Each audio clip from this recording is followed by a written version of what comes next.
Halo semuanya, kami dari kelompok 1 kelas 6D mata kuliah penyakit akibat kerja hari ini akan membahas mengenai asbestosis parenkim akibat pajanan asbes primer pada pekerja pemecah kapal di Bangladesh. Kelompok kami beranggotakan Aulia Salwadina, Sarah Nurkaliza, Riza Nini Anggraini, Veronica Kristi Guesteva, dan Syarani Masdalifa. Berikut merupakan pokok bahasan yang akan kami bahas, antara lain uraian kasus asbestosis, identifikasi faktor resiko dan paparan hazard asbestosis, patofisiologi asbestosis, pencegahan asbestosis, dan rekomendasi kelompok mengenai penyakit asbestosis. Langsung saja kita masuk ke pokok bahasan pertama, uraian kasus. Yang pertama adalah WAD. Kasus ini merupakan kasus penyakit akibat kerja yaitu asbestosis parenkim akibat pajanan asbes primer pada pekerja pemecah kapal, di mana kasus ini merupakan laporan kasus pertama dari Bangladesh. Yang kedua adalah WHO. Berdasarkan hasil medical check-up, sekitar 35% atau 33 dari 94 pekerja tersebut terdiagnosis terkena asbestosis, dengan rata-rata umur pekerjanya adalah 38 tahun dan semua pekerja adalah laki-laki. Yang ketiga adalah WEN. Asbestosis merupakan salah satu penyakit kronis, sehingga memiliki jangka waktu keterpajanan yang lama. Dibutuhkan waktu setidaknya 10 tahun masa kerja sampai penyakit ini terdiagnosis pada pekerja. Para pekerja terdiagnosis asbestosis melalui medical check-up yang dilakukan sebanyak 2 kali, yaitu pada Juli 2016 dan Januari 2017. Yang keempat adalah WER. Penyakit asbestosis parenkim ini terjadi di galangan kapal yang terletak di Sitakunda, distrik Chittagong, Bangladesh. Yang terakhir yaitu why and how. Para pekerja terdiagnosis terkena asbestosis akibat paparan asbes, polychlorinated biphenyls, timbal, dan konglomerat bahan kimia. Paparan asbes ini terjadi sepanjang mereka bekerja, dengan paparan utama terjadi selama pemotongan di ruang terbatas kapal, dan berlanjut ke tahap penghancuran asbes yang dilakukan secara manual menggunakan palu berat, dan mana pekerja duduk di atas asbes dengan tingkat kontaminasi udara ambien yang tinggi. Sedangkan gumpalan asbes mentah yang digiling secara manual menjadi debu halus akan dijual di jalan-jalan di luar area galangan kapal. Oleh karena itu, pekerja terpapar secara langsung dan sekunder terhadap asbes.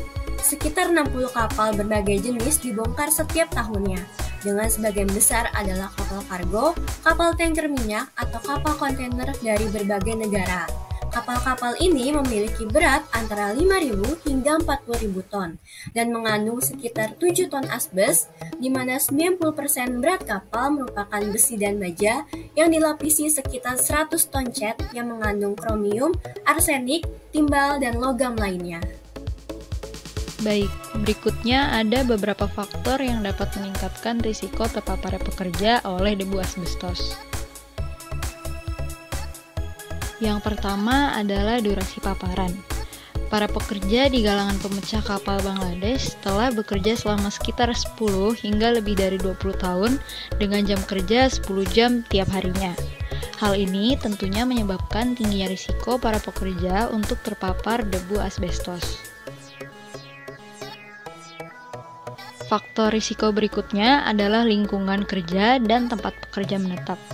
Para pekerja melakukan kegiatan penghancuran asbestos di dalam ruangan di lingkungan tertutup yang padat tanpa ventilasi, sehingga menyebabkan buruknya kualitas udara dan sangat memungkinkan pekerja untuk menghirup debu asbestos.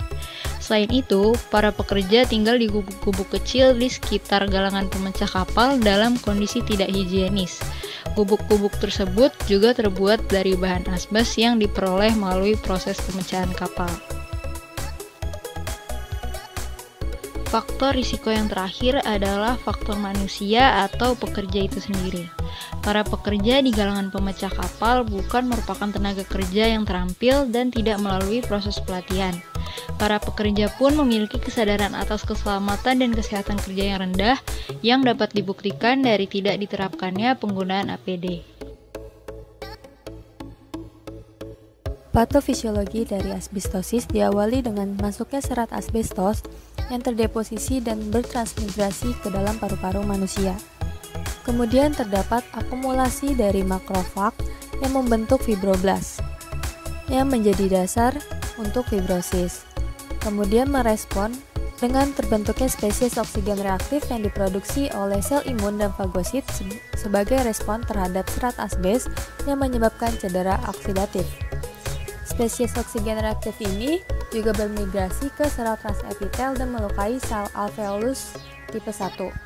Sel epitel alveolus tipe 1 yang cedera ini juga menghasilkan faktor pertumbuhan fibroblast beta.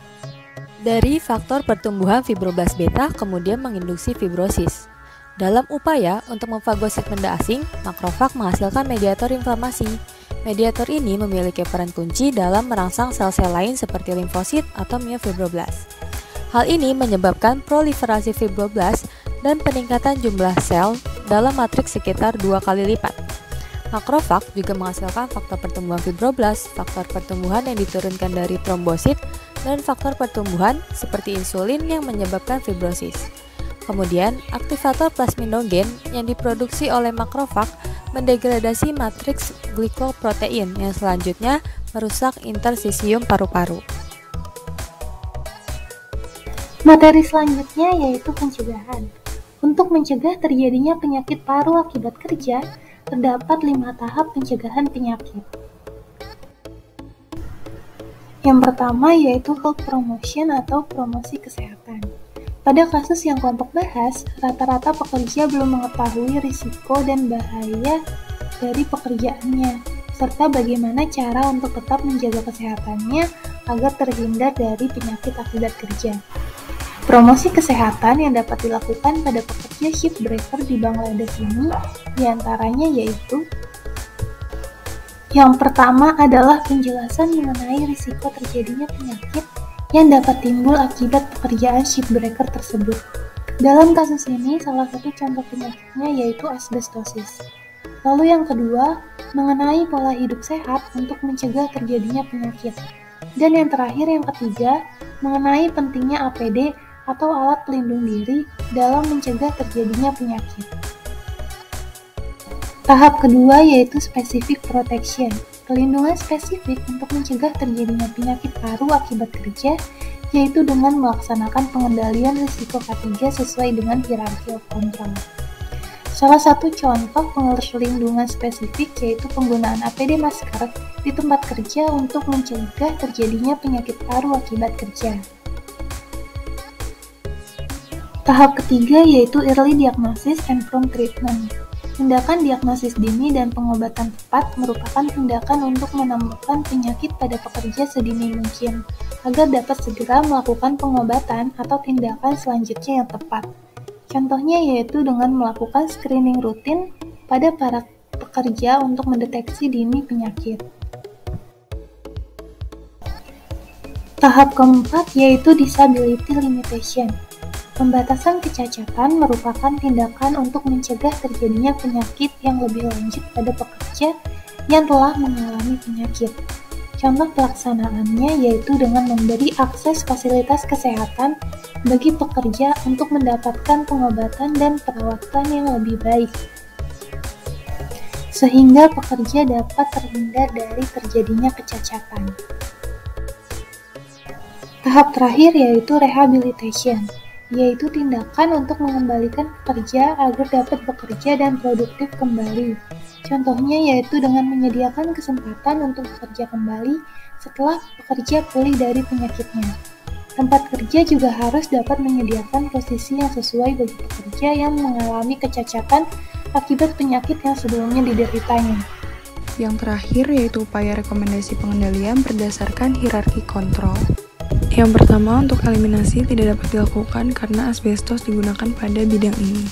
Yang kedua yaitu pengendalian substitusi dengan mengganti metode penghancuran asbes dari yang manual menggunakan palu berat menjadi otomatis. Lalu yang ketiga yaitu pengendalian engineering control, yang pertama dengan membuat fasilitas medis, yang kedua yaitu penyiraman debu asbestos, dan yang ketiga membuat ventilasi yang memadai agar terjadi pertukaran sirkulasi yang baik sehingga debu asbestos tidak mengendap di ruangan. Selanjutnya yaitu administrative control, yaitu dengan pengaturan jam kerja yang tidak melebihi 8 jam per hari, lalu hari libur dan waktu istirahat. Yang kedua yaitu melakukan pelatihan terhadap pekerjanya. Yang ketiga melakukan monitoring pengukuran konsentrasi serat debu asbes terhadap kualitas udara atau ambien. Dan yang keempat membuat peraturan bahwa asbes yang dibuang harus dikemas dalam paket anti bocor dan dibuang di tempat pembuangan sampah yang aman di mana asbes akan diproses. Lalu pengendalian yang terakhir yaitu ada APD atau alat pelindung diri, yaitu dengan menggunakan APD yang sesuai dan lengkap seperti safety helmet, masker, safety shoes, atau yang lainnya.